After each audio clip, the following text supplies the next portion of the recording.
Thank you to our sponsors, M&D Drilling out of Waller, Texas. Thank you to Kyle Golding for allowing us to be in his beautiful podcast studio at the Triple B in OKC. Thank you, Marty Lynch, for the intro and outro song for Defining Moments podcast. Today's episode was awesome. I had the honor and the privilege to sit across the table from Chief Tarver, OUPD. Just his story from becoming the first black officer in Moore, Oklahoma, to dealing with the KKK, to making a change in lives of young men and women through his career, to now being an amazing, legendary chief of police and amazing human. It's been awesome. Stay tuned for this episode because it's one that you'll want to listen to.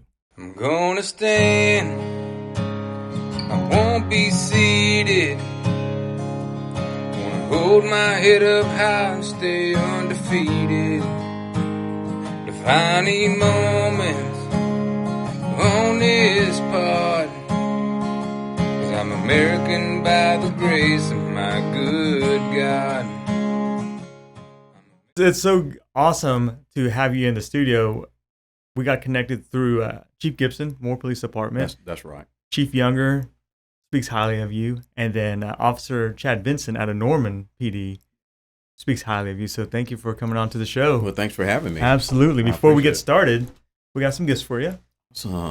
I heard about the gifts. Yeah. This is awesome. On the bottom of that, you'll find a code to our, when you enter that in, it's a lifetime discount to any swag that we have on our website. Very nice. Yeah. Very nice. Yep. And this is a can opener.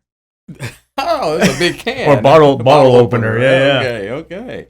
Well, thank you. Yeah. And I understand about the rules. I left mine in the car. So when we finish, I will get the challenge coin and give it to you if that's okay. Absolutely. Yeah. From being the first black police officer in Moore, Oklahoma, to dealing with KKK members, to Northmore Elementary and the DARE program, we're going to just jump right into this. But before we do, how are you doing today and how's the family? I am doing well. Family's doing well. I've got 3 grown daughters that they stay connected with me. And, once you have daughters, you never really lose them. You never, they're always in your pocket. So yeah, that's just the way life works. And, when they call me, I light up because you'll find out soon. It's just, children are wonderful. So, yeah, that's awesome. So let's just jump right into it. Moore Police Department. What led up to that situation and you wanting to get into that? Well, that's interesting because I had no inclination about being a police officer or anything like that. I had never really thought about it. As I previously told you, I had finished my degree at the University of Oklahoma in broadcast journalism, and the opportunities were not coming my way. At one point, you figure you need a job, right? And I was actually working at a bank at the time, but I needed to make more money. I had moved to Moore, which in and of itself was an interesting story, trying to buy a house in Moore at the time. And I didn't realize, the pushback I was going to get just to try to live there. And after I had bought the house, I have utilities. So I went to pay my water bill at City Hall. And the police department was right there connected to City Hall. And they had a sign said they were looking for police officers. I never really thought about this. That maybe that'd be a good job. We didn't see how much they pay. Yeah. Well, it was paying about $250 more per month than what I was making, and the salary at the time was $812 a month. That was what they were paying to police officers. That's the gross amount before taxes. So I said, why not? So I applied, and I had no idea that there were never any black employees for the city of Moore, and I didn't realize the environment that I was in. So that's just my naivety of life and of things. I was 22-year-old college graduate, and just didn't know any better. Grew up in Tulsa, didn't have any issues with that. And had the university experience, which was pretty good. And I struggled to get through college like a lot of people, but lucky enough to get that degree. So I was ready to move on with life. Yeah. So why were you getting pushed back to move into Moore anyways? Well, it's the same reason, why they never had a black person there in Moore is because there's a thing called steering, and so when you get with a realtor and they try to take you to areas that that different than what you want, and or people who don't want to sell their house to a black person, Gotcha. and so in the house I ended up buying, looking back on it now, I should never have bought the house because now I know that people could and should repair things, and I bought a house that was in disrepair, but you don't know what you don't know sometimes. But I did get the house. I moved there, and shortly thereafter, after applying with the police department, then I realized about the Ku Klux Klan that was in the city of Moore. The Ku Klux Klan was in the city of Moore. The leader of the Klan lived in Moore. Okay, so the leader of the KKK was in Moore, and then you got pushed back, you got steered, but you moved to Moore anyways. You went and it's like, hey, there's a posting to join the police force. That's correct. So let's talk about that process. Okay. Then we'll lead into the... Absolutely. Yeah. Well, I applied, and it was interesting. I mean, later I learned, there was a lot of pushback about whether they should hire me. But there were a couple of people apparently that were there that were working, say, this guy's intelligent. He's got a degree. He speaks the language. He has a clean background, so it appears. And so if we're going to take a chance on somebody, we might as well take a chance on him. So they did my background, couldn't find anything, physical, all that good stuff that you need to do to be a police officer. And so it came to polygraph time. So they actually made me take the polygraph like 3 times. And I was like, okay, well, we made you take it 3 times because you were just too clean. No one is that clean. And I said, well, what was I supposed to be doing, The word, you never stole anything. You don't sell drugs. You don't. I said, no, I didn't do any of that stuff. So anyway, so they decided to hire me. And I had an interview with the chief of police. He was a retired officer from Oklahoma City. And the only thing he really asked me, he said, son, can you play basketball? And I said, yes, sir. I said, I actually played on my high school team. And he said, well, good. He said, well, we play the fire department every year and they beat us and we need somebody that can help us. We beat the fire department. He said, so I'm expecting you to help. And I said, yes, sir. And then he said, well, I also want to tell you, he said, we don't have any blacks around here, so it might be a little difficult for you, but I hope you can get through this. So I said, okay, and so I did. And they handed me my uniforms and all my equipment. And as I'm walking down the hallway, one gentleman comes out of the office and he says, look, there's an N with a gun. Wow. And so several people come running out of the hallway. And I guess they were trying to see how I was going to react. And I just, just stood there kind of like, okay, now I think I kind of know what I've gotten myself into. Oh, man. So it was quite the experience. I learned a lot. And people ask me, well, why did you stay there? Why did you put up with it? Well, it wasn't intense beating you across the head with it every day, but there were the little things that came up, and there certainly were people who had objections to me being there. Some of those were the police officers. I suspected some of those were actually Klan members as well. But there were also good people there. There were also officers that helped me. And, looking back on it now, I really can't tell you why I didn't run from that. I felt compelled to be there. I felt compelled that and once I started learning the job, it was a good job. It's been a good career for me. And I think God placed me there for whatever reason. So I decided to stay and continue my work. One of my sergeants, after I had gotten out of the training, came to me and he said, do you know Johnny Clary? And I said, I don't know Johnny Clary. He said, well, you're going to meet him. He said, he is leader of the Klan. And I said, okay. He said, you know what the Klan is, right? I said, yes, I know what the Klan is. And so he said, well, we get calls on him from time to time, and probably the next call we get, you're going to be the first one to go.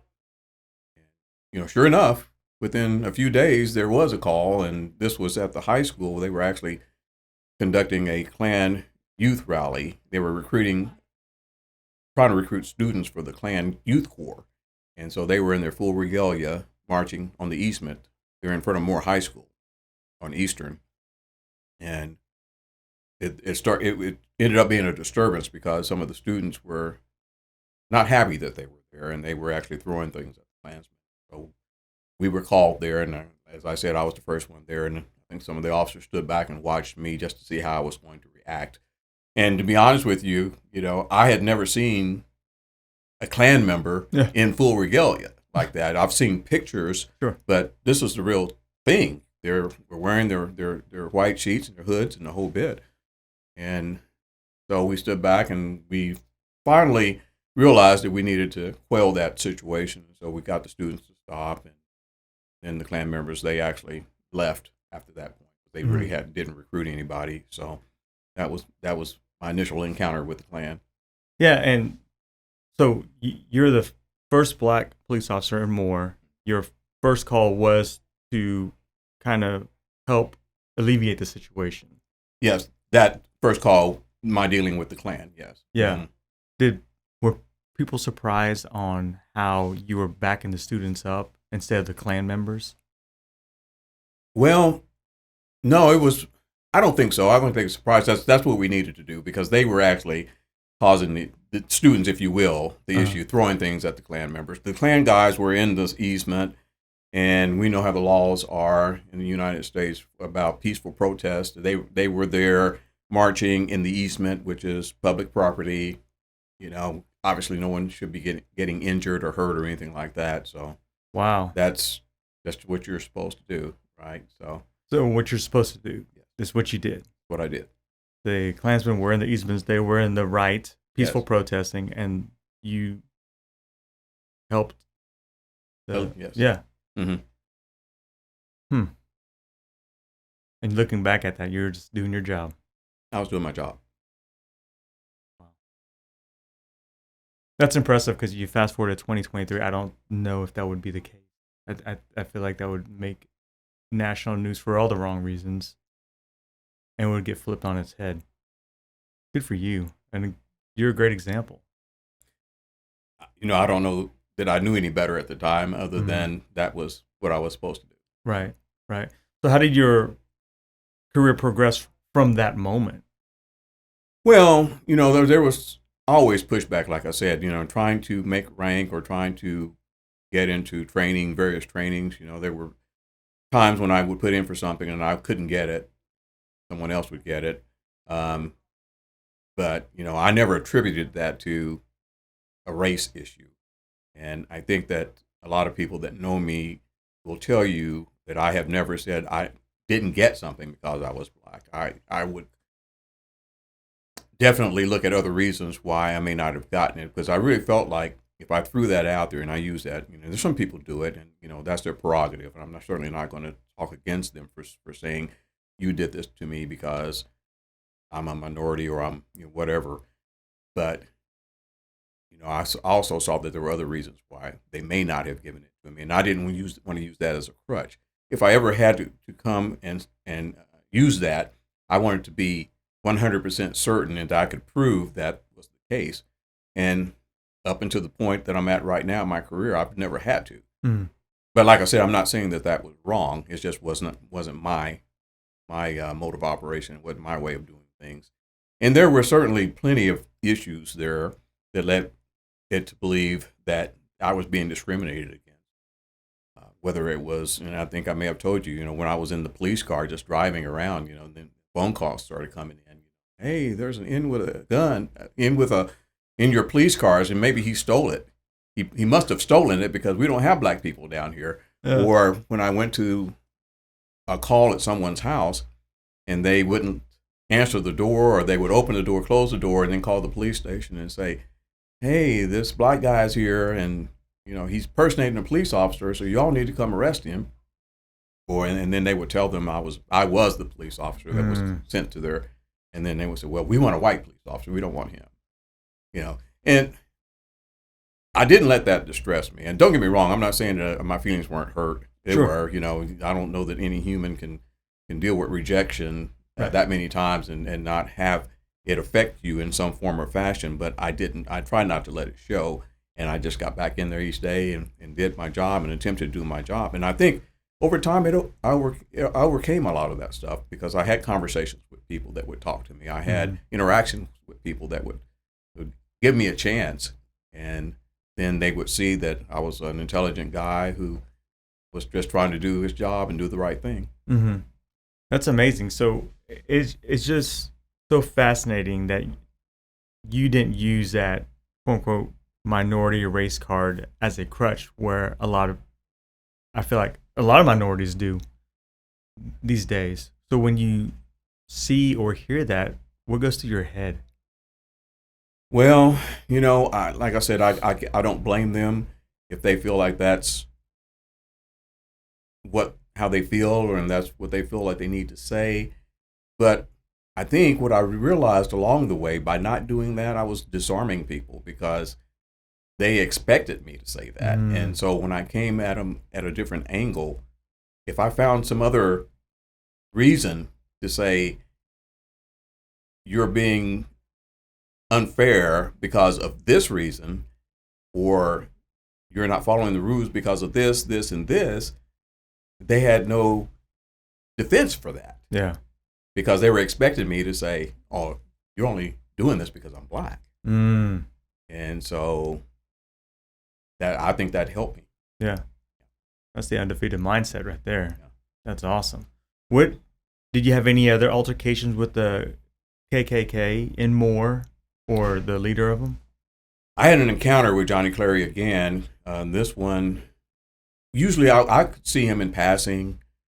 He would be at a restaurant or something like that, and I walked by and I say, "Hey, Mr. Clary," or something like that, and he kind of look at me like, "Why are you talking to me?" I don't know that he ever really answered me or anything, but interestingly enough, one night he got into an altercation with one of his Klan buddies, and they got into a fight, physical altercation, and he was struck over the head with a shotgun, a wooden butt of a shotgun, and it actually broke it over his head, and he was bleeding profusely. I was the first one on the call again. I get there at this apartment that's on 12th Street and Moore off of Janeway, and I go up and visit with him, and he's telling me about what happened. I find a towel that he's got in his apartment, and I wrap his head with it and put pressure on his bleeding wound, and of course call for medical. I say, "This is a medical call, need assistance with that." And he gives me information about what happened on the call and who did this. He knew who it was, and he knew what kind of vehicle he was driving. So I put that information out over the air. Officers find this guy, and they arrest him. Subsequently, from that incident, of course, he went to the hospital. He got patched up, and everything was good. I don't think I saw him again until we ended up having to go to court on this. I actually had to testify on that particular case in district court in Cleveland County, which is in Norman. And I talked about what I did, what happened, just the facts of the case. And it was so interesting because the attorney for the other Klansman, he tried to shake me up. And that's typical in court. That's just part of the game. But he came at me like, "Why don't you know who this guy is? Why would you try to help him?" I said, "What do you mean?" He said, "He doesn't like you because you're black." And I said, "I understand that." And I said, "He has a right to believe what he wants to believe. I said, I don't have to agree with that." I said, "But what I was there for was to do my job. And my job at that time was to take care of his wounds until medical got there, and it was to get the information about what happened in that incident and do as I did, put that information out, which led to the arrest of your client." And it was interesting just the way that went. And that's, like I said, part of the, if you will, circus of courtroom procedures. Gentleman was convicted. Mm-hmm. So life went on. Subsequently, somewhere down the line, I end up running into Mr. Clary again. And this was maybe a few years later, and he came over to me. I was working a mall. It was an outlet mall that used to be in Moore, and I was working security. He tells me, thank you. He wants to thank me for testifying and helping him. And I said, well, that's my job, what I'm supposed to do. And he said, well, it is your job, but I don't know that you had to do it. Yeah, actually I did. So he also went on and told me that he wanted me to know that he has disavowed the Klan and he's moving on with his life and doing other things. And at the time, I really didn't even know just how involved he was in the Klan. Later on, I found out that he was initially like the state leader of the Klan. Then he went on to be, I think, with David Duke, like one of his second in commands, and then he ascended to the imperial wizard of the whole Klan at one point in time. So I had no clue. Obviously, I was trying to follow the Klan. So, but I later found that out. And so later, as life goes on, I was attending a funeral. I had moved on to Oklahoma City as an officer, moved out of Moore. And I went to a funeral of a officer that I used to work with in Moore. And that my sergeant, who was the one who asked me before if I knew Johnny Clary, he was actually at that funeral, and he came over to me. He said, Nate, you can't believe who I just talked to. I said, who'd you talk to? Johnny Lee Clary. I said, really? He said, yeah. He said, you're not going to believe this fact, that he is an ordained minister. I said, oh, great for him. He said, no, you don't get it. He was ordained in a black church. I said, what? I said, you're kidding me, right? He said, no. And he said, here's his email address. He asked me if you would reach out to him. I said, okay. So I sent him an email, and I said, hey, I don't know if you would remember me. I wasn't significant in his life, so I don't know if he would have remembered me or not. So I sent him an email, and he's like, yeah, I remember you. He said, I remember you. I said, I remember you helped save me when that Klan member tried to kill me, And he said, you were always kind to me, always respectful. He said it was the white officers that treated me poorly. He said, I should have written about you in my book. He's written books, and he was on Jimmy Swaggart Ministries. Wow. And traveled the world denouncing the Klan and all that belief. So, and he basically said, you and Reverend Watts were the people who helped me see that, all black people aren't what I was taught. All black people weren't bad and evil. So, may have had a little bit of help changing his mind. I don't know. Yeah. Yeah. Now you sound like you had a lot to change in his mind. It wasn't that shotgun butt over his head that changed his mind. I guarantee you that. That made it part of the process because you were there on the scene to help save his life, pretty much. Yeah. So why did you leave Moore? That's a good question. I stayed with Moore probably. It depends on how you look at it. I ended up working there 10 years, and several officers that I worked with at Moore had left Moore and went to Oklahoma City, and they had encouraged me to Oklahoma City. And I was comfortable there, and I was doing good things. I felt like there in the city of Moore. The whole time I was there, I was still the only black officer they had for 10 whole years. Wow. And I don't know if no one else applied. I wouldn't know that, or if they just didn't make it. I was there for that 10 years. So these officers all left, and they actually talked about me up at Oklahoma City, and they were saying, you really need to come up here, Nate. You need to transition to Oklahoma City. You would blossom up here. You do really well. And the last 5 years that I worked at Moore, the economics were pretty bad, and we did not receive raises in that 5 years.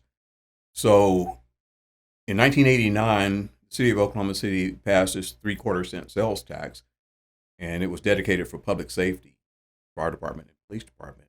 So they were on a big recruiting campaign with those same guys. They really put the pressure on me and said, Nate, you need to come up here. So I said, okay. It's been 5 years. I haven't gotten a raise, and, Oklahoma City's paying a little bit more. So I went up, and I went to the recruiting office, and I walk in, and it was the craziest thing, because I walk in, and I said, hi. I said, yeah, my name's Nate. We know who you are. Get over here and fill out that application. I'm kind of like, what? I said, yeah, these guys have been talking you up, and we've been waiting for you to get here. And so I said, okay. So, I filled out the application, and, I was a little trepidatious about it because I didn't know, something new. I haven't looked for a job in 10 years. And so I filled out the application. In a process that normally takes 8 months to a year, they rushed me through it in less than 2 months. Wow. So the next thing, it was whirlwind. And so the next thing I knew was they had an academy that was coming up that was starting in September. And I think this was probably in July or August, June or July. And so they swept me in, and I was in that academy, September 29th, 1989. Wow. And so I'm in the Oklahoma City Police Academy, and that's how I left. Yeah. It was kind of like I was just sort of sucked into the vacuum, if you will. Yeah. Yeah. What were some of your assignments for OCPD? Well, we all start out as patrol officers. Okay. Okay. So I graduated like the academy and had my first assignment February 14th, 1990, and I went to a brand new police station called Spring Lake Division. So I worked patrol there, and I went through the FTO program, which is about 4 months. That's where you ride with a seasoned officer and learn how to do things. And one thing that I have to say, it was kind of interesting because apparently I didn't realize how well known I was with various people. People had talked about me for various things. Right before I was leaving the city of Moore, I was working inside as a sergeant over investigations. And deputy chief for Oklahoma City had called down. He had a niece that lived in Moore, and apparently someone had been making bogus phone calls, had harassing phone calls to her. And one of our investigators at Moore was working on this. He had left to go to the military leave. So anyway, this deputy chief calls, and I get the phone call, and he's asking, "What are you doing on this? And why haven't you done blah, blah, blah? Why haven't you taken care of all this?" And I said, "Sir," I said, we're doing the best we can. Because I'm brand new in that position, so I had no clue what I was talking about. But I said, we're doing the best we can. He said, "Well, if that would have happened up here." And I said, "Well, sir, this isn't up there." I said, "This is here and more." I said, "We don't have, the equipment you guys have. We don't have the expertise." I said, "But we're trying to do the best we can." Yeah. And that was pretty much the conversation. Well, what I found out was when I went to Oklahoma City and I'm sitting on my boards to interview to take that job, Mm-hmm. that deputy chief was sitting right there on the board. He is one of the 5 or 6 people. And I'm kind of like, ooh, I say, well, it's a good thing I can go back to Moore because I'm not getting this job. So, yeah, he was not happy with me. So, but what I found out later was that deputy chief, he apparently recused himself. Oh. He recused himself. And I'm not sure if he did it because it was the right thing to do or because the rest of the people pressured him. But the other 5 or 4 deputy chiefs and major, they all loved me. And I was later told, well, one of the reasons we liked you is because you told him off. And I said, I didn't tell him off. I said, I was very respectful. I mean, so that was the reputation that kind of got out. So when I'm in my first assignment, after I come out for FTO at Spring Lake, one of the seasoned officers came up to me and he said, "Yeah, you're gonna be real good here. Because aren't you the guy who told Deputy Chief off?" I was kind of like, "Oh no!" I said, "Please don't spread that rumor. You don't want to start out on a bad foot with a new agency, and have this reputation." So anyway, but they recognized the fact that I had been an officer for as many years as I had, and so after I got through the training program, I was assigned with a partner, and we wrote partners back then in a few districts. And my partner was Kendall Satterwhite. He's a big old country boy. He's one of the best guys I had ever wanted to meet. And several of the guys, they thought he was dumb. They just think he's dumb because he talks slow and he moves methodically.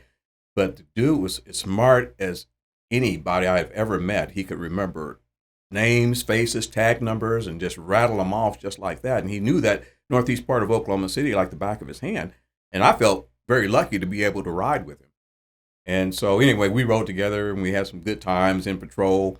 And then we have been together about, maybe 5 months when I was called into the major's office.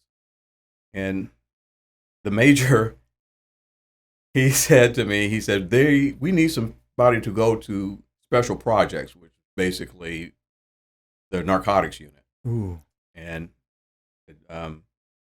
we think you'd be a good person to go. And of course, I was still on probation. And usually in probation, you don't get plum assignments. You don't get nice assignments like that. Guys have to be there for a while to be selected for things like that. And so I said, oh, people will see this as special treatment. And I'm not about that. So I said, sir, I respectfully decline. And he says, damn it, Nate, you probably have forgotten more about being a police officer than most of these guys know. He said, we're sending you over there. I said, okay, sir, So I started my career as a narcotics officer at that point. I'd only been on the Oklahoma City Police Department for basically less than a year. And so they sent me to narcotics. And I meet one of my best friends. His name is Dexter Nelson, and he and I partnered up. So we worked narcotics for basically 2 years. And out buying undercover, drug transactions and that whole bit. And so that was one of my assignments. Then we morphed into the drive-by shooting team because gang activity and drive-by shootings were prevalent at that time. So I did that. Then I went back to patrol. I then promoted to a detective and went in, and this was right about the time of the mirror bombing. I was in burglary at that time. I spent time in burglary, missing persons, and short stint in robbery. And then I didn't test, but I applied for the public information officer. So I was a public information officer for the police department for about 4 years. Wow. I promoted to lieutenant, back to patrol as a supervisor, and then eventually promoted to captain. Yeah. So I've had quite a few good assignments with the Oklahoma City Police Department. Yeah. Narcotics division. Can you talk about any of your undercover buys? Oh, yeah. Any rookie mistakes? Oh, yeah. It's really funny. When I first got to the narcotics unit, there on the east side of Oklahoma City, northeast side, they had this guy, and I don't recall his name. I would say it if I remembered it anyway, but they had been trying to catch this guy for the longest time because he was bringing in product, which at the time was crack, cocaine, in large quantities from California, bring it here, and he was distributing in that part of town. And so they had been trying to infiltrate and hadn't been able to do it. And so they say, well, Nate's a new face. We'll send him in there, okay, and see if he can do anything. Well, this is the first time I've ever gone out to buy drugs. Now, let me back up and tell you a story, too, that kind of sets this up. So when I was in field training, in my second phase, I'm riding with an officer named Bob Tennell. And Bob he's a veteran officer. He had worked Bethany before he came to Oklahoma City. And so I'm riding with Bob. Bob recognized the fact that I've been an officer, and so he treated me like a partner as opposed to a rookie, and even though he's evaluating what I learned. So we go to an apartment complex that is at Kelly and Wilshire. I can't recall the name of it, but it was basically a Section 8 type housing apartment complex, low income, kind of blighted.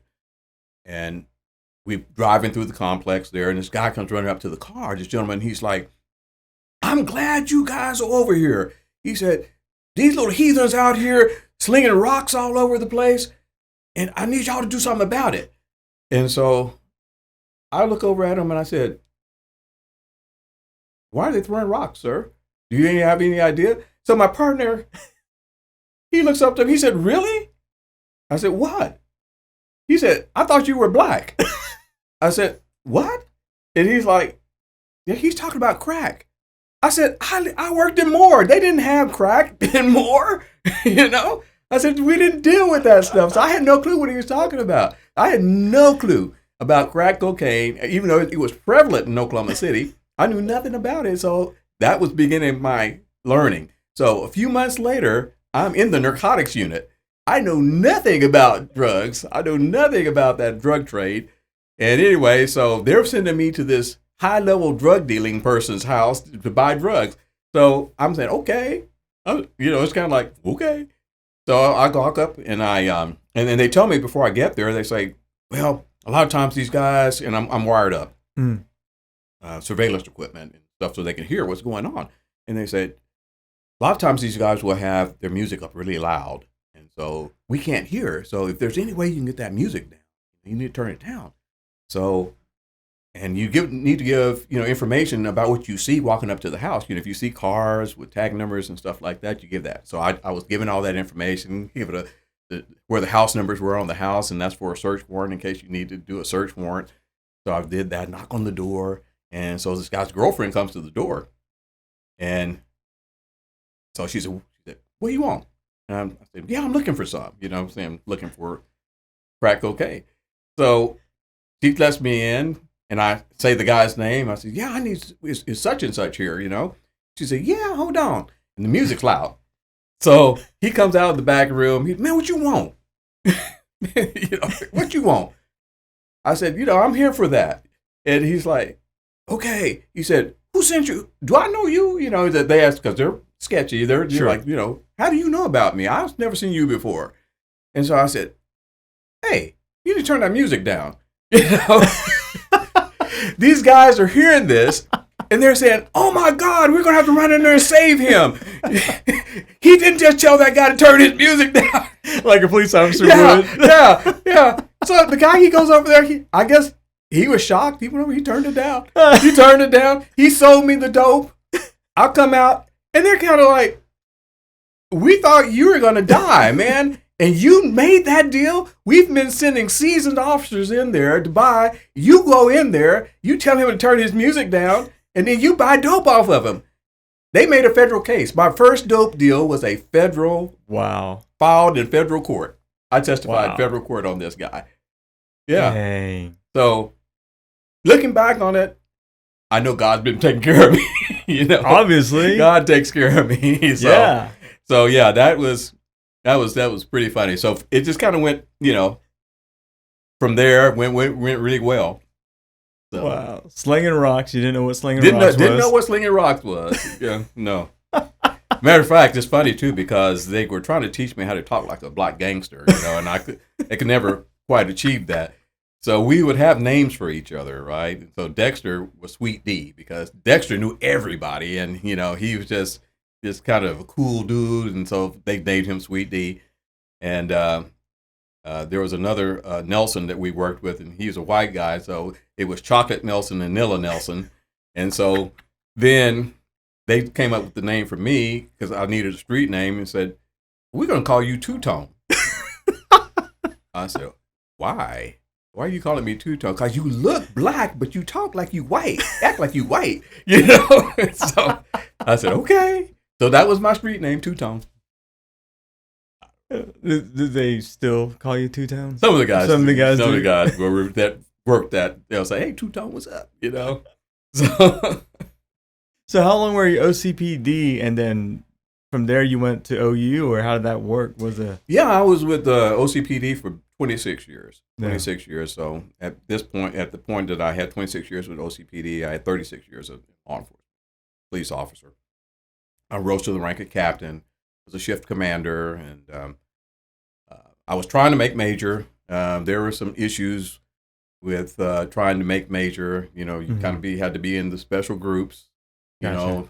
Had to have somebody advocate for you. And, one of my problems is that I am the guy who, I want to do what's right. I really want to do what's right. And doing what's right sometimes means for the guys that are below you as well as above you, the rules are the same to me, and I don't think that the rules should change because you have more rank than me, that you don't do the job the way you're supposed to do it. And so, I would call people out on things like that. I would make, not respectfully, but, some of my commanders, they didn't appreciate that. Yeah. And so it was like, you pretty much tell you, you're not going to rise in this because we get to pick who we want.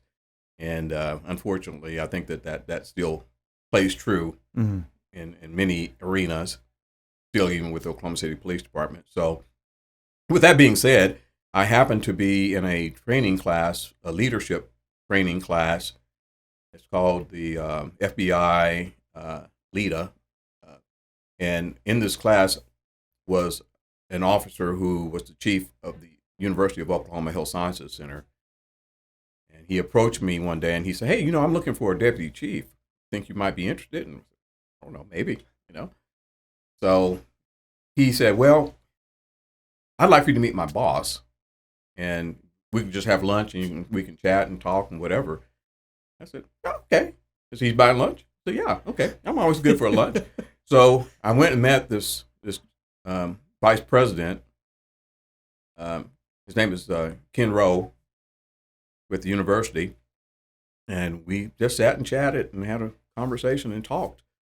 And he asked me some things about my background and told me a little bit about the university. And so it really wasn't a job interview, but it was just get to know each other. Because when that chief told me about what the salary was at, I didn't think it. I said, "No, I'm not. That's not going to work for me." Yeah. So I go on about my business, and about a few months later, there was another class, another sequel class to the one I was taking. I'm in this class, and this chief comes over to me, and he hands me this envelope. He said, "I got something for you," and it was a job offer, with a salary that was a lot better. And so at that point in time, I gave it a lot of prayer and consideration, talked to my daughters and some close friends, and, why not? Why not do that? Why not? So they brought me on as deputy chief. One of my good friends, who is now a deputy chief here at Oklahoma City, his name is Ron Basie. I'll never forget a conversation I had with him, and he said, "Nate," he said, "I'm concerned about you." I said, "What do you mean?" He said, "Don't go over there and make that chief look bad." I said, "I'm not. That's not." I said, "How am I going to do that?" He said, "By being you." I said, "Well, you want me to be something I'm not?" He's like, "I'm just telling you, Nate." He said, "I know how you are." He said, "And you're going to make him look bad." And I said, "That's not my intent." Right. I don't know if Ron knew something I didn't know, but when I got there, the operation was in shambles and it needed some tightening up. The officers were not as disciplined as they should have been, and, things weren't running as well as they should have. And there were people doing things that they shouldn't have been doing. And he was right. That goes against my beliefs. We have a set of guidelines, we have rules, we have procedures that need to be followed, and that's what you have to do. So I held people accountable. Unfortunately, ended up with a couple of people getting terminated, but it was an HR nightmare over there, and so they appreciated that. One thing that I found out later was that they were not as happy with the chief at the time and how he was doing things. I had no clue about that. I didn't know. So I was called in and I was offered a stipend to my salary. And I said, "What's this?" And they said, "Well, we believe in paying people their worth." Okay, I understand that. I said, "But, this puts me up to his salary. Now I work for him." And they said, "We know." I said, "Does he know about this?" And they said, "Well, no, he doesn't." I said, "Well, I respectfully decline." I said, "I can't do that." And so they said, "Well, we're going to tell him about it." And of course, once they told him, he wasn't happy. And so he decided to leave. And at that time, I had also been in touch with a headhunter, which I never knew what a headhunter was. I got on LinkedIn because somebody told me that's what you need to do, when you get a executive job or you get a certain position. So I didn't know what LinkedIn was. I didn't do social media or any of that other stuff, but I got on there because I thought that's what you're supposed to do. And so this headhunter reached out to me, and so he had asked if I would be willing to assist with their process for a chief of police for the University of Texas Southwest Medical Center.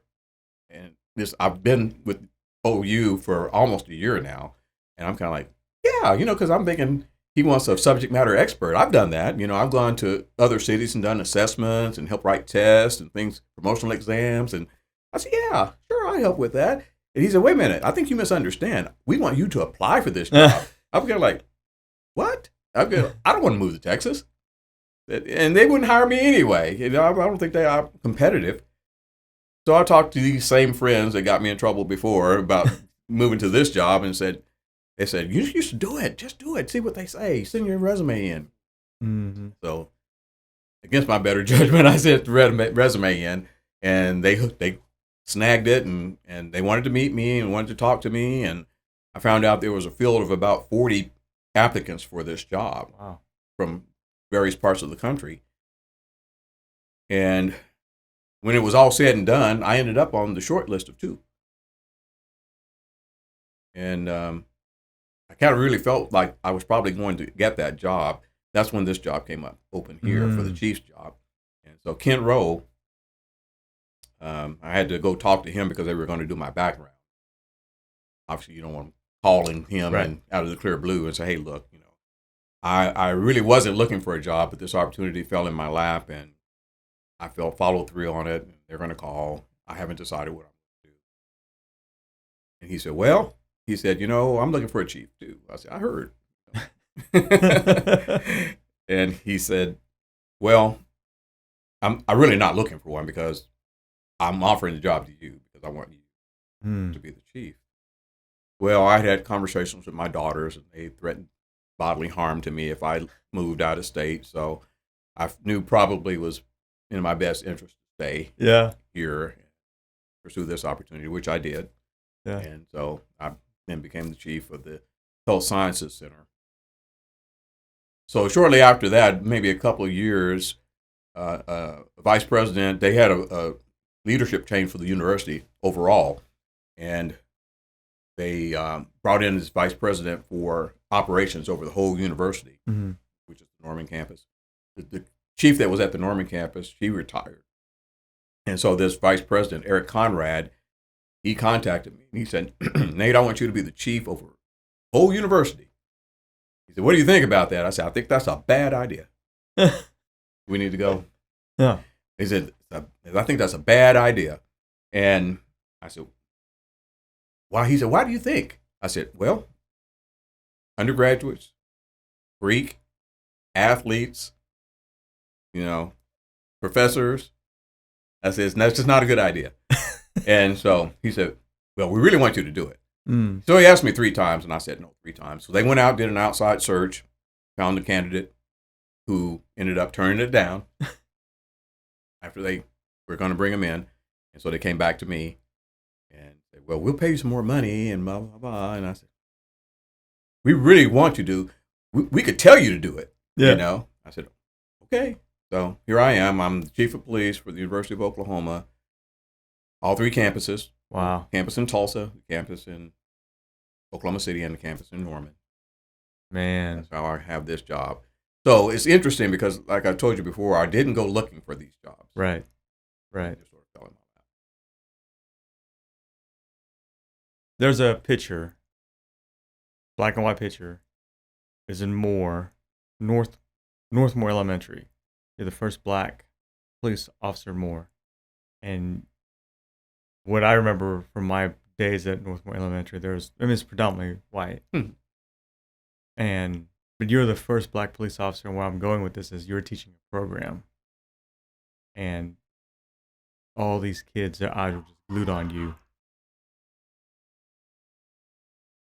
Do you remember what that program was about? Yeah, that was a program that the chief of police at Moore, named Ron Willis, he came on board. I think Ron came from Oregon. And they had a program out there that was called the School Liaison Officer. And it was before School Resource Officer, or DARE. And he said that they placed an officer with the school system to go around to all the schools and to interact with the students, talk to them about safety, talk to them about drugs, talk to them about stranger danger, whatever the case might be. And so he developed that program. He put it out. He asked for people to apply for it. I applied for it, and I got it. So I went to every Moore public school, from elementary to high school, and talked to the students, interacted with them. Had this chart, talked about safety and kindergartner kids. I went to preschools, Mother's Day out, things of that nature. And yes, I engaged the children and talked to them and interacted with them, had lunch with them, went out on the playground with them. It's pretty much what DARE kind of turned into, if you will. Yeah. So yes, and never had any real issues. There were conversations with some of the kids and said, I'd have little kids say, yeah, my daddy says you're an N, or something like that. Wow. And little kids would walk by, hi N, stuff like that, and they're kids, Sure. and so they're innocent, that came from some other place, Sure. but you deal with it. Yeah. Yeah. Yeah. And you've taught these programs even in Oklahoma City, right? When you're a police officer in Oklahoma City. It was actually DARE at that time, the formal DARE Yeah. program that came out. Yes, DARE. I was a DARE instructor, and I had really good time with it. Yeah. Do you have any kids that followed you through that remembered you? Absolutely. One good story I like to tell. My first school that I went to was Millwood, and that one, it was an interesting because the parents were not as participatory as I would have liked. But, the goal is for me, the goal is, if you can change one life, I think you're a success. If you can influence one person. So the next year I did, a good enough job. They sent me to another school. I'm trying to remember what the name of that school. I think it was Wiley Post Elementary. And it was a long day. You're doing 5-6 classes of 5th graders, and they're can be rambunctious, or after lunch, and like everybody else, they're tired and kind of sleepy, not paying attention. You think they're not paying attention.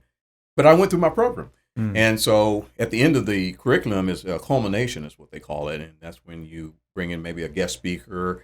You have like a certificates for all the kids that completed the program and the whole bit, and you talk about your successes. And it's a big assembly for the school. And so when I did it at Millwood, I probably had maybe 10 parents show up, with all the classes that I had. It wasn't good participation. But at Wiley Post, it was like 100%. Wow. If not, that was close to it. There were a lot of people there. A lot of parents showed up. They were very engaged. And so we went through the program, finished up the culmination. At the end of it, I had a line that was out the door of parents that were wanting to talk to me. Those are huge wins. I think so. Huge wins. I think so. And, the best sad thing about the DARE program, the way people look at it is, there's not instant successes because you can change the mind of young people. But I saw the successes. When the parent says, I have to stop smoking, or my kid came home, he's talking about it, or if 15, 20 years later, this young man says, because of you, I want to be an Oklahoma City police officer. I think that even those 1-2 successes make the program. Yeah. What are a couple questions you wish people would ask you as a person, but no one ever asked you? Oh, gosh. That's a good question. I think probably one of the questions would be, as a police officer, do I think police officer, what is the intrinsic value of doing the job of a police officer? Because I think that everybody sees it a little bit differently. And for me, I think getting back to a model of community engagement is probably what I would be my answer. I think that we need to get to know each other a lot better. I think we need to ask each other questions, those questions, hard questions that people, and we need to be open-minded. We need to be ready to take on someone else's point of view and just think about it and try to understand it before we just dismiss it. Yeah. Yeah. I also wish people would ask me, what is my daily life like? What is it as a leader in a police organization? What is it like? Because it's pretty busy. It's pretty busy, and there's a lot of things going on. And for me, especially if I'm over 3 campuses, I was talking to some officers last night, and we talk about officer wellness right now. That's a big thing, and it's important because we find that with anybody and everybody, you have things going on in life that affect how you think and how you feel. And if you don't get enough rest, if you have issues with your family, those things, you can't dismiss those when you go to work. Yeah. And so each of us have these troubles that we have to deal with. But I think that if people would take the time to have the conversations and say, we understand and we see it from your point of view, or we try to see it from your point of view, I think that would be helpful, because we as police officers or anybody else, we're all people when it comes right down to it. And our basic people problems are probably the same. Mm-hmm. Yeah. Do you think politics has divided our country? Oh yeah, no doubt. Yeah, it has, and it's going to continue. I think the problem with me is that, for me, I should say, is that people don't want to respect how someone else's viewpoint. Mm. We don't have to agree on everything. We don't have Sure. to agree on a whole lot of things, but we should respect each other and Right. respect the fact that we have our thoughts about it, and we can talk about it Mm-hmm. and have a civil conversation about what the differences are. Because I think when you start doing that, you actually start learning, and you can kind of empathize with someone else Mm-hmm. based on the conversation. Yeah. I think that's what happened with me in growing up and going through. I started out very, very poor in my life. And, you know, I tell people now what a blessing it is for me to be where I am now in my life, because I never saw myself at this point. But I understand what it was like when I had nothing. Mm-hmm. You know, when by standards of the world, I probably still have nothing compared to other people, but I'm very happy and I feel like I'm successful at Yeah. whatever level I'm at the time. But Yeah. conversations are paramount. We just got to talk. We got to give the other person an opportunity to say what they have to say. So we need to learn to listen. Mm. Yeah. Well, I mean, your job and leadership job or police officer as a human, you've got to be a good listener. Yeah. I would imagine. Yeah. What are you most proud of? Well, I'm proud of several things. I'm proud of my daughters. I've got a daughter who is a nurse, trauma nurse, and you know I never thought she'd get there either. You know, just the way things began. I've got a daughter who is a 911 dispatcher with Oklahoma City Police Department. Very proud of them. And my youngest daughter, she's working on her nursing degree. So I light up. You know, it's funny. I remember when they were babies. You know, you come home and you just kind of like feel like the weight of the world gets off your shoulders. And when they call me, they probably don't know this, but when they call me and I see their number, you know, and they're just calling, "Hey, Dad, how are you?" Like that, you know, I feel the same way still now. Mm-hmm. But I'm also proud of the fact that I didn't allow things to change me and my basic ideas of other people and humans and what's right and wrong and fairness. My deputy chief here at the HSC, he said to me one day, he said, you know, once he knew what my story was, he said, "Why are you not bitter?" He said, "If there's anybody in the world that I've ever met that deserves to be bitter, it's you." He said, "But you're not.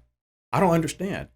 And I said, "Well," I said, Terry Schofield. I said, "Terry," I said, "if I was bitter, if I was that angry person, would you care what my story was?" He said, "Oh, you're right. I wouldn't care. I wouldn't want to know anything about you." That's deep. I said, "I don't know that I have a right to be bitter. I don't think I have a right, you know." I said, and one other thing I found is that's just extra. It takes extra effort to hate people, to be angry, and all this other stuff, and I don't have time for that. Yeah. I don't need. I've got other things I want to do with my life, and Yeah. just be upset with people. And sometimes you just let things roll off. Sometimes, you know, at the end of the day, if they're not trying to stab me, shoot me, with the words that come out of people's mouth, I mean, don't mean as much. Yeah. How do you want to be remembered? As a good guy, fair guy. There are a lot of people that say lots of good things about me, and I don't want to be. I don't want to be put up on a pedestal, because I'm not a pedestal person. Average guy, trying to live my life and make it to retirement, see the world. So, you know, Todd, he tells people, "Hey, Nate's a legend." Legend. I'm still here. You know, I'm still here. Don't put me into the legend category yet. But I understand what he's trying to say, and I appreciate the fact that they recognize that I have, hopefully, I guess, done something significant. But at the end of the day, it wasn't intentional. It wasn't what I was trying to do. I was just trying to live my life. I was just trying to get by, and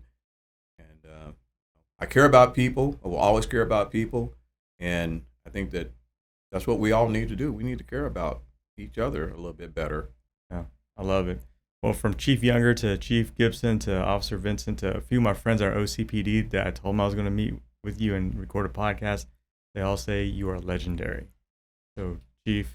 Thank you for your service. Well, thank you. And thank you for your kindness and your bravery to our country and our community, more importantly. So, Well, thank you for the opportunity to tell my story. absolutely. Absolutely. Thank you so much, You sir. bet. Appreciate you. Chief Tarver, thank you so much for coming back for this supplemental interview. There are so many questions that some of our listeners that I was talking to about off air, and they're like, hey, can you bring him back on? So there's some questions they want answered, and Awesome. we will go into those here in a few minutes. Sure. But the theme is leadership through adversity. Yes. What does leadership mean to you? Leadership, that's a good question. Leadership to me is many things. It's many things. It's about accommodation when you can do it. It's about examples, mentorship. It's about accountability. It's about trust. It's about modeling the way.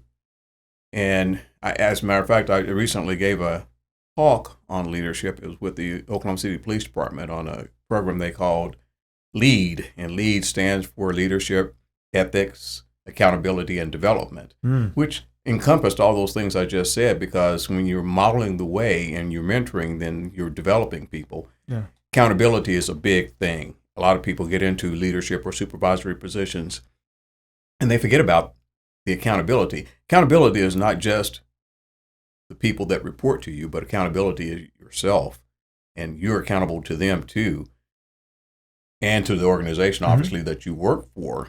Ethics is a big thing.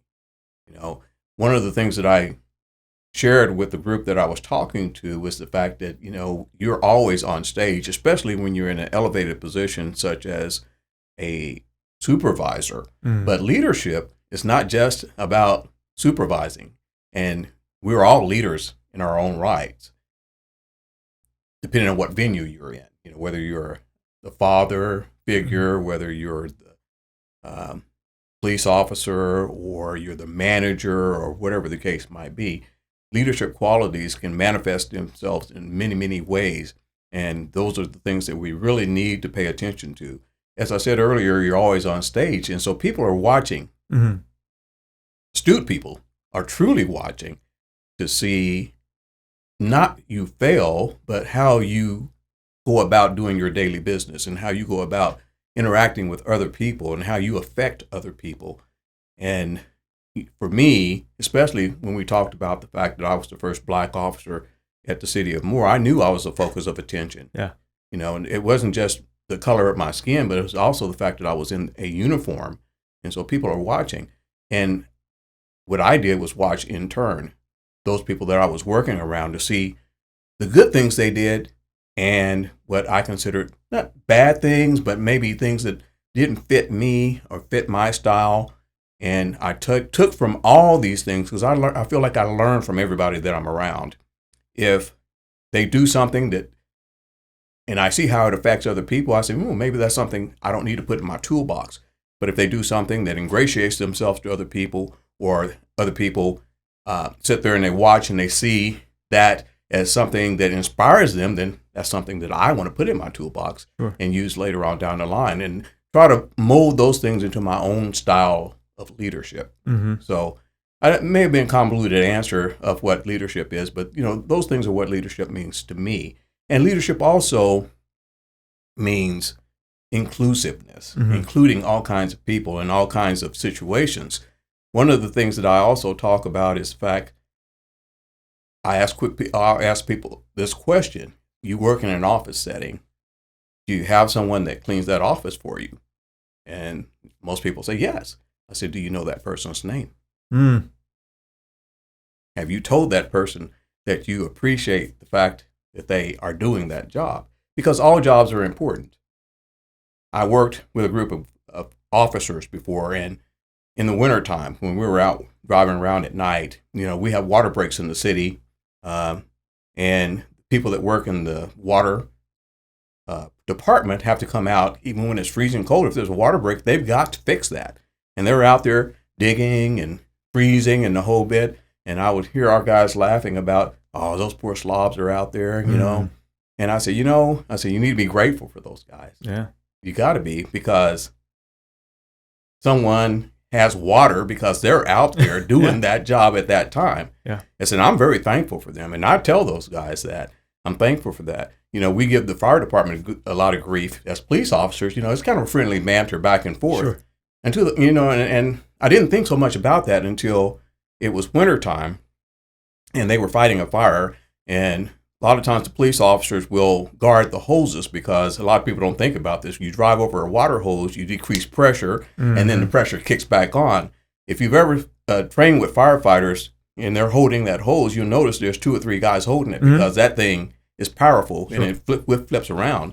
So it's important for us to make sure that people aren't running over those hoses, and they can damage the hose as well too. But what my real appreciation was the fact that I'm 2-3 blocks away from that fire, and in the cold of the winter, I can feel the intense heat. Wow. And I'm thinking like, oh my gosh. So I would tell those guys, man, I appreciate the fact that you're all willing to do that job, because there's no way in the world I go in that burning house and with all that heat. And of course, they would say, well, you're the strange one. You can let people shoot at you, So, but leadership is important, and I think people need to realize that how important it is to portray yourself, especially if you're in a sanctioned leadership position. But never forget the fact that we are all leaders in our own right. Yeah, I love it. And 2 words that were powerful is appreciation and grateful. Being a leader, a good human being, you have to have those 2 words of vocabulary along with actions on that. So yes, indeed. Good for you, Chief. Yeah, I was thinking about when we met up a few weeks ago and recorded, and we talked about leadership, we talked about adversity. Do you think, turning the clock back to when you're the first Black police officer in Moore, Oklahoma, you feel like that opened doors and paved the way for other Black police officers, or maybe Asians or Hispanics? I think so. I really hasten to take credit for things, and Sure. People tell me you're a trailblazer and you did all these great things. Well, that's interestingly enough, I didn't set out. Obviously, I had no idea what I was getting myself into, nor did I realize the path that I was going to take and the effect it would have on others that I did that. Right. But yes, it did. And then when I realized that I could be a change agent, that I could do things to pave the way for other people, then it became a purpose at that point, and so I really had to focus on what I was doing and how I was doing my business. Yeah. Because then it became more so that people were watching and modeling my behavior, or waiting for me maybe just to mess up really bad so they could take my wheels from under me. So, and no one's perfect, obviously. If I could look back on my life and say there are things that I wish I had done better, but at this point, I'm blessed. It's a blessing. To me, it was a God-led path because I couldn't have done that on my own. I was fortunate enough to make fairly decent decisions that turned out to be well accepted and received by others, and so whatever I could have done or anything that I may have done that opened doors for other people, then, I'm really glad about that. And I know that just recently I was at Todd's house, Chief Gibson, where he just promoted another lieutenant who happens to be a man of color, a Black man. And, there are several officers there, that have come since I left there. So, more very now, very inclusive place and a good place to work. Yeah. I do love the city of Moore. I do respect the heck out of Chief Gibson. He's a good man. He is a good man. He also talks highly of you, sir. So your influence. Let's talk about mentorship. What are maybe a couple of your memories of mentoring younger police officers or young men or women? What are some couple memories you have? I'm not sure that I even knew that I was actually mentoring people when I guess I was, but I think one of the ones that I would mention to you would be current deputy chief at Oklahoma City. His name is Ron Basie, and he's like a younger brother to me, a good guy. that guy, he is so intelligent, he's so smart, and he carries himself so well, and he has a good story too. Ron and I worked together as officers over at the Spring Lake Division, and I had recently come back to the street from another assignment that I had from at the police department, and Ron was a young officer, very young officer, and he actually got placed with me for a couple of days. And he told me later, he said, when they put me with you, he said, I thought I'd done something wrong, and they were putting me with you to show me how to do the job the way it needs to be done. And I said, I don't think that was it, because they didn't tell me that, but I really don't know what the situation was. And it might have been just a happenstance placement. But, we had conversations, and I'm about at least 10 years older than he is. So, I have lived a little bit of life and dealt with some things that obviously he hadn't dealt with. And so we had some good conversation of things that he gleaned from me. And so from that, he has revealed to me that, he kind of wanted to model some of the things that I've done. And I took the job very seriously, and he was a young man, and he's like, I'm going through my young man phase. But, I realized at that point that maybe I should change the way I see things and focused on things. This is what he revealed to me later. I got promoted to lieutenant, and I encouraged him to promote. I encouraged him, and he's like, I don't know if I've got what it takes to do that. And of course I said, look at me. I said, if they promote an idiot like me, surely, I said, you're a smarter guy than I am. And he is. I believe he is. He's much smarter. But as we look around at some of the other people, and not to disparage them, but you can tell when you have something a little bit more on the ball than some other people, and take the job a little bit more seriously. And so we have lots of examples of people that we felt like we could do the job better than. So I encouraged him to promote, and he finally did. And so from that, we kind of fed on each other and mentored each other. And we made captain about the same time. I made captain first. There were some trials and tribulations that we had to go through that I had to fight through, and I did it, and it kind of paved the way for him and Chief Vashina Butler, who's the first black female to make deputy chief. She's the first female, period, to make deputy chief for the city of Oklahoma City. Wow. And we encouraged each other. And, the thing about it is, the things I learned from going to all these different cities and as an assessor and helping to write promotional exams at other places that I have gone, I brought that stuff back and I shared it. And it wasn't just with the black officers, or it wasn't just whatever. It's anybody who wanted to listen, because I felt it's important to do that. An organization like the Oklahoma City Police Department needs great leaders, and great leaders, don't always look the same. So we all bring different things to the table that make that organization better. And so anyway, so Ron Basie, he would be one of the ones. So another quick one is, I think I may have told you, I taught DARE, which was Drug Abuse Resistance Education, as an officer. And I went to Millwood School, and I taught DARE to fifth graders there, and I went to Wiley Post Elementary School and taught DARE there. And at Wiley Post, it was really interesting because I had a lot of good parent participation. And these young students, sometimes, you will get kids who look at you as a police officer and they have stars in their eyes. You can just tell they're just thrilled that you're there. But there's other kids that are kind of like, and sometimes it looked like they were sleeping. You just never know. But, I went about doing my lessons, and we had a culmination of the program at the end, and I had a massive amount of parents that showed up for this. It was great because these parents actually stood in line after it was all done, and several of them, they wanted to talk to me, and they would tell me things like, my son, he just couldn't miss the day that you were here.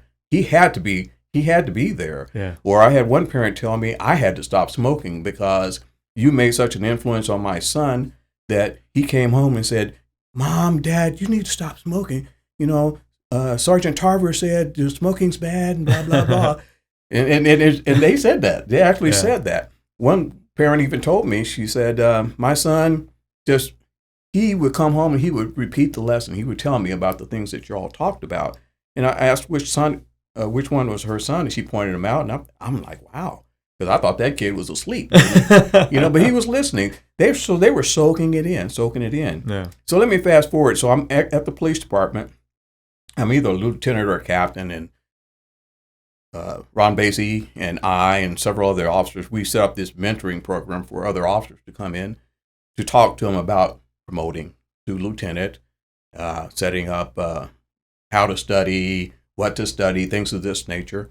And this good-looking young black officer came over to me, and he said, so I stick my hand out and want to introduce myself to him. And he says, "I know who you are."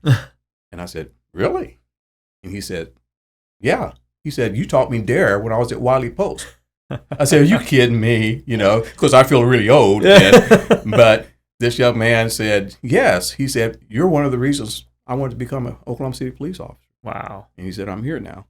And this young man now is interesting. He's got 17 years on with the department right now. His name is Rob Allen. And this guy is an awesome police officer. I mean, he has several life-saving awards, several medals of valor. But it even goes a little further than that.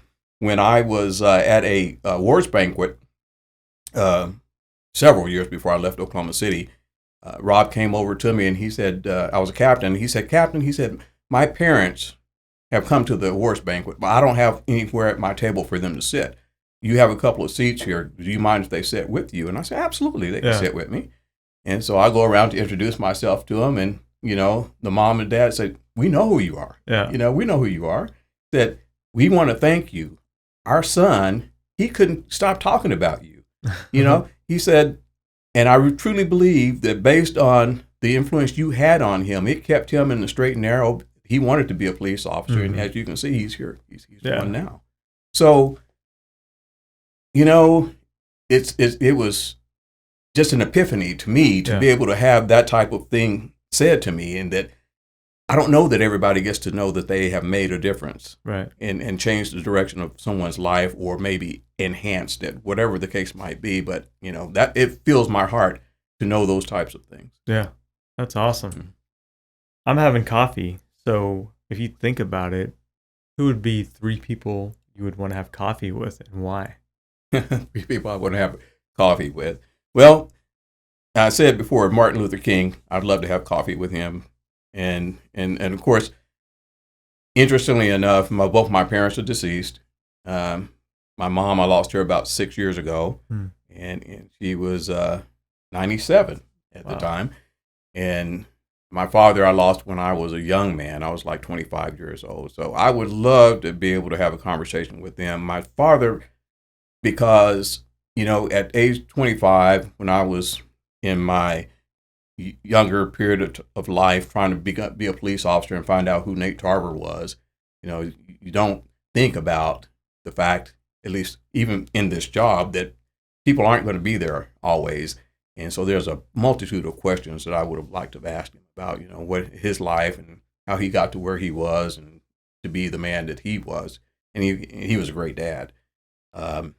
He provided for us, and we were poor, extremely poor. The situation, and he and my mom, they weren't together. So it was like I was basically raised by a single mom, but I did see my dad, and one of my brothers, I always laugh when I think about it, when we talk about being poor. My brother said, "No, Nate," he said, "we weren't poor, we were po." He said, "We po because we couldn't afford the last O and R," and I said, "Okay, that kind of lends itself to the lack of funds and money and everything that we had. We were on welfare. We were getting government assistance, government food, and so, but at that young age, you just don't know. You don't know what you don't know. Right. And so, with that being said, I go back to my mom. Even though she died just a few years ago, there's still a lot of questions. There's a lot of things that I would like to talk to her about and find out, how we made it, how she was able to manage. And I'm one of 10 kids. Wow. Yeah, one of 10 kids. I'm like number 8. Wow. So how do you do that? Because I don't know if we can do that as well right now with the meager funds that we had. So, So those are the people I would like to have coffee with. That's awesome. So here's a question from one of our fans: is who's your favorite college football team? My favorite college football team, I think I would get in trouble if I didn't say the University of Oklahoma.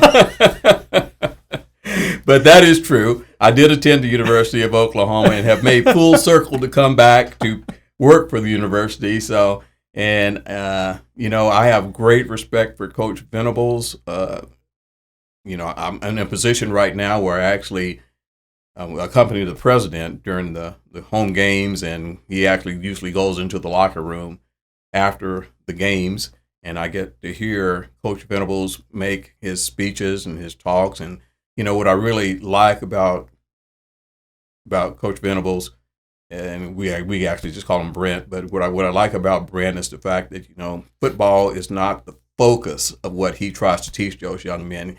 He wants those young men to be good model citizens, and then he figures the rest of that will come with it. But if the big thing is you have to put your focus into being a good person. Yeah. A good man. Yeah. Yeah. Favorite food? Ooh, it's a toss up between Asian food and barbecue. And Korean barbecue. So it's a mesh with Korean barbecue. How about that?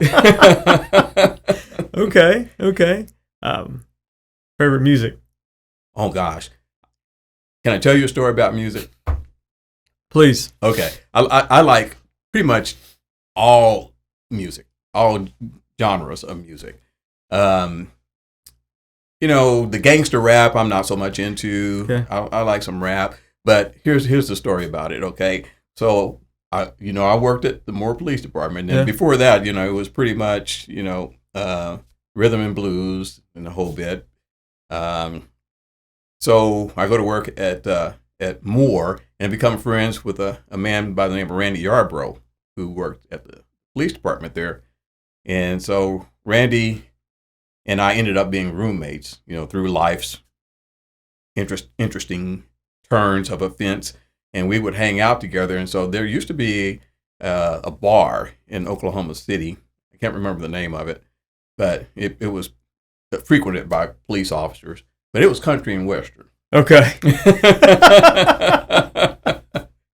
So I got an appreciation of country music from hanging out, with Randy, a few Alabama songs, and, obviously later on I got to be partnered with a guy named Kendall Satterwhite. He and I were the last two-man patrol unit in Oklahoma City, sanctioned patrol pairing.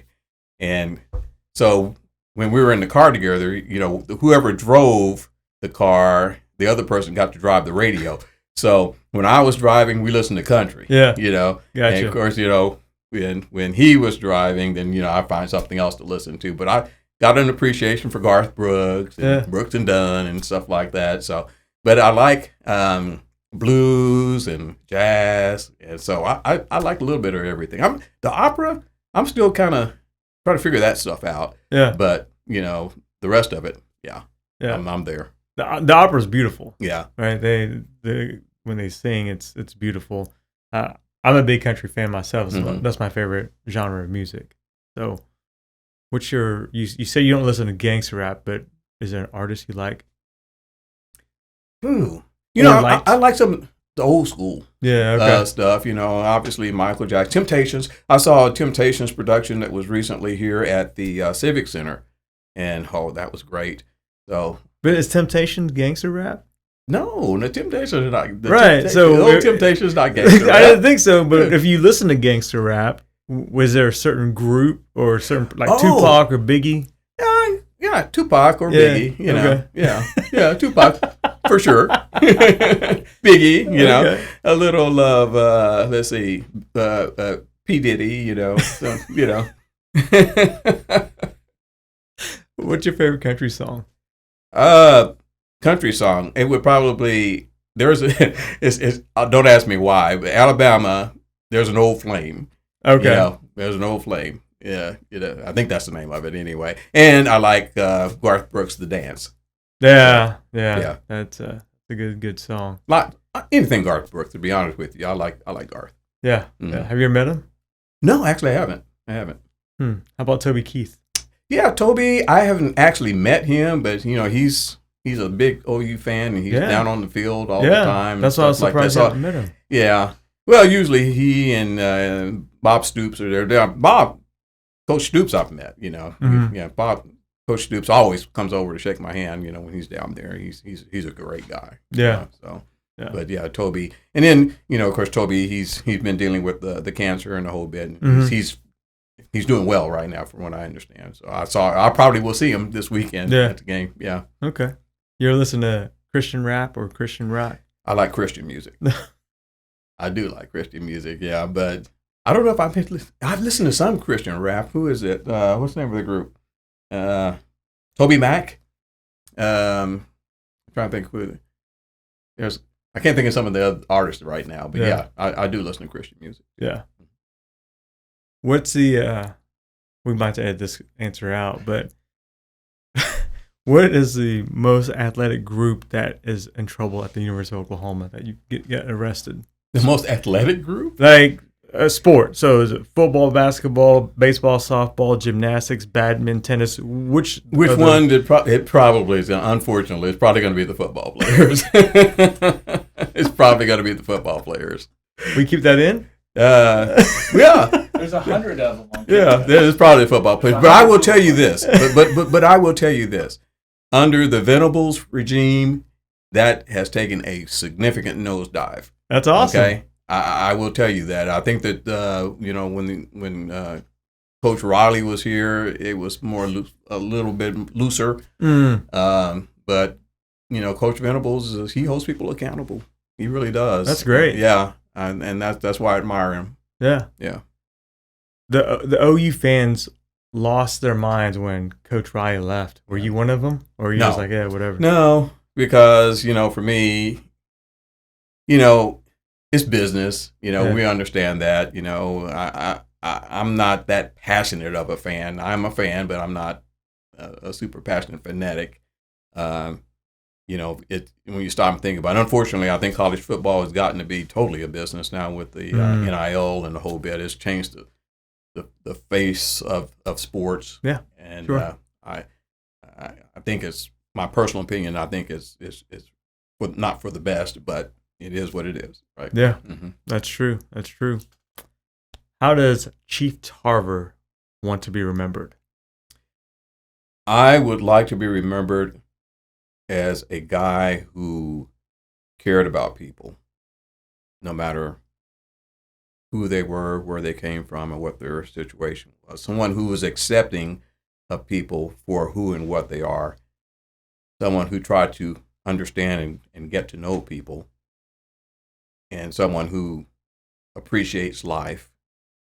I've come from being that whole kid to having way more than truly probably deserve.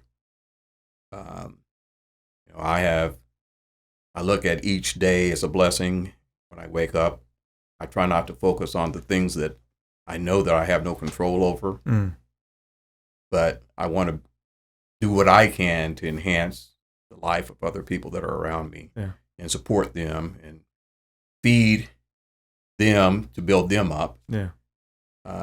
So I want to be that guy that people said, when they heard my name, they didn't turn around and walk away, but if I walked into the room, they were happy to see me as opposed to, saying, oh, we need to go somewhere else. Yeah. So that's what I want to be remembered. I love it. I love it.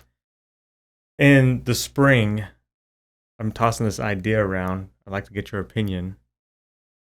Would you be interested if I held a roundtable with you, Chief Younger, Chief Gibson, and a lieutenant from the Highway Patrol at a table and talk about a mastermind of leadership, law enforcement, community? Absolutely. Okay. Yeah, because I would learn from those guys. I'm going to set that up, and I think it'll be awesome to hear different perspectives and ideas of leadership and how to involve the community, how to keep the community safe. And I think that'd be amazing. I think that would be great. Okay. Well, thank you so much for coming back on for a supplemental. This has been awesome to me. Well, thank you for the opportunity. I absolutely appreciate your service to the community and the state. Thank you so much, sir. Yes, sir. Thank you very much. You bet. All right. I'm gonna stand, I won't be seated. Gonna hold my head up high and stay undefeated. Defining moments on this pod, 'cause I'm American by the grace of my good God. I'm American by the grace of my good God. I'm American by the grace of